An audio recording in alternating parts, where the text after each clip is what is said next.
د پروګرام په دې برخه کې د ډېر تکړه وتلي شاعر عمر بورا زماني نه هیله کوو چې دریځ ته راشي او خپله وینا دوستانو سره شریکه کړي.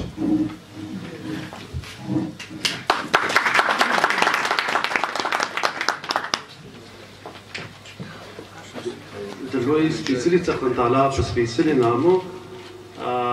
په لومړي کې انجینر صاحب زلمي ته د دغه کتاب د لیکلو نه چې د ارواښاد وزیر محمد ګل خان مومند باندې لیکل شوی دی ډېره مبارکي ورته او قلم دې برکت وي.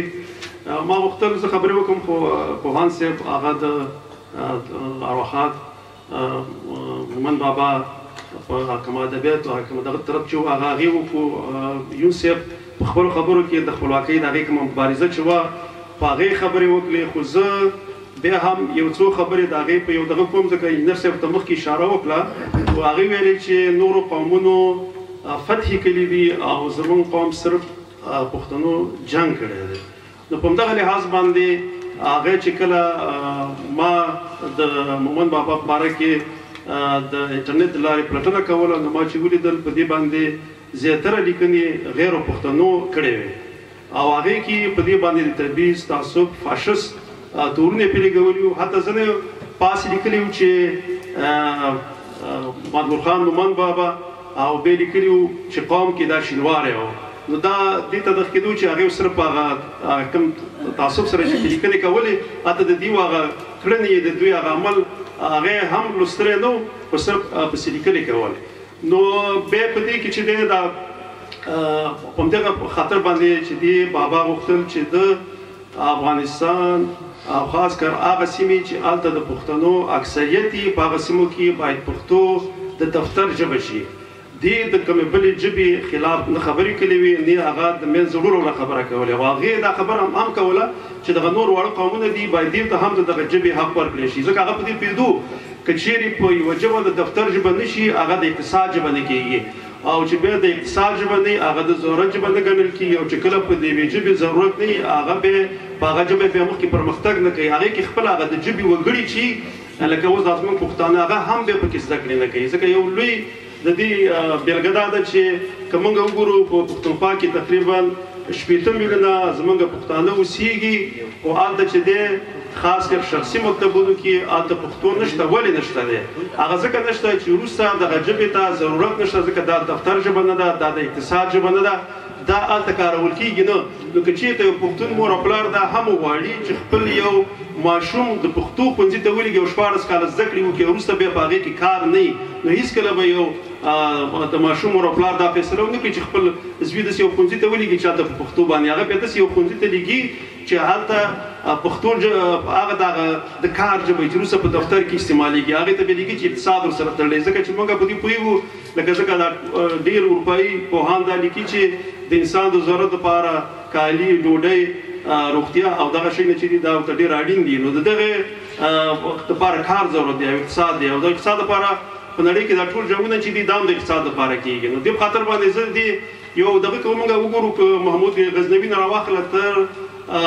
د احمدشاه بابا پورې په منځ کې مغولو مو د هند لوی وچې ژبه چې وه دا فارسي ژبه وه. ولې وه ځکه چې دوی ته ترکانو هم کار کړی و زموږ پښتنو پاچاهانو خاص کر لودینو سوریانو د هم د هغه وخت دفتر ژبه چې وه هغه فارسي وه. نو دې په خاطر باندې دا د اقتصاد ژبه وه او د غزي خپل هغه د ځای اوسېدونکي چې وو لکه هغې کې دغه هندوان چې وو یا نور قومونه هغه مجبوره وو ځکه دا فارسي به یې دې لپاره زده کوله چې وروسته دې سره کار تړلی و خو مګر وروسته چې کله انګریزان چې کله راغله هغوی فارسي ژبه د دفتر نه ویستله خو دا دې په خاطر چې بیا فارسي ژبه د اوسېدونکو ژبه نه وه نو هغه د فارسي ژبه چې ده دغه د برصغیر د لوی وچې نه ورکه شوله او د هغې ځای باندې هغه ځای چې دی انګلیسي ژبه ونیو نو هغه انګلیسي ژبې ځکه ونیو چې دا ژبه دوی د اقتصاد ژبه کړې وه چې کله د اقتصاد ژبه شوله دغه ځای اوسېدونکو خپله دا ژبه زده کړه دې په خاطر باندې اوس دغه انګریزانو کلتور او ژبه هلته پاتې ده. همداسې که موږ وګورو چې کله روسانو دغه د منځني اسیایي ځینې هېوادونه ولکه ترکمنستان ازبکستان دا ټول هېوادونه چې نیولي وو که چېرته دا اوس آزاد شوی نه وی نو دوی نه د وخت په تېرېدلو سره خپله ژبه هېره شوې ورو دوی روسي زده کوله خپله ژبه پرېښودلې وه فارسي او دغه کومه په ازبکستان کې چې دا ازبکي ژبې وي دا پرېښودلې وې دوی هم خپله ژبه روسي کړې وه ورو نو هغه هېوادونه لکه چې کوم یو نور هیوادونه به نیول او هغه به قبضه کول هغه قوم به کامیاب شوی دی چې خپل ژبه خپل کلتور ځان سره وړی دی مګر هر هغه قوم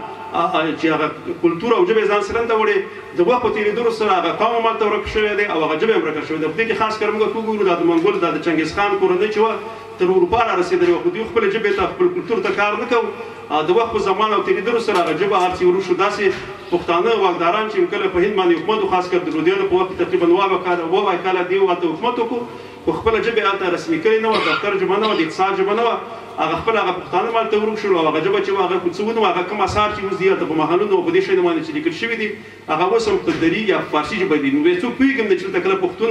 واکداري هم تېره شوې ده که نه تېره شوې ځکه چې دوی خپل کلتور ځان سره نه وړی نو همداسې مومن بابا چې وو دې غوښتل چې دغه پښتو ژبه د پاچاهانو نه دا غوښتل چې دا دفتر ژبه کوي دا ډېر په کلکه غوښتل هغې لکه جایدادونه باغونه ماڼۍ دا شي نه غوښتل هغې صرف د خپلې ژبې دپاره په هغه سیمه چې هلته د پښتنو سیمې دي په هغې باندې د هغې واکداري واکمني او اقتصادي ژبه یې غوښتل نو ما غوښتل زه نورې ځینې خبرې ما سره وې خو هغه د ټولو ملګرو په خبرو کې تېرې شوې خبرې هم نه اوږدو نو په همدې به بس کړو انجینر صاحب ته مې د ګلو یوه ډالۍ هم راوړې دا به ورته ورکړم نو ستاسو ټولو څخه یوه نړۍ مننه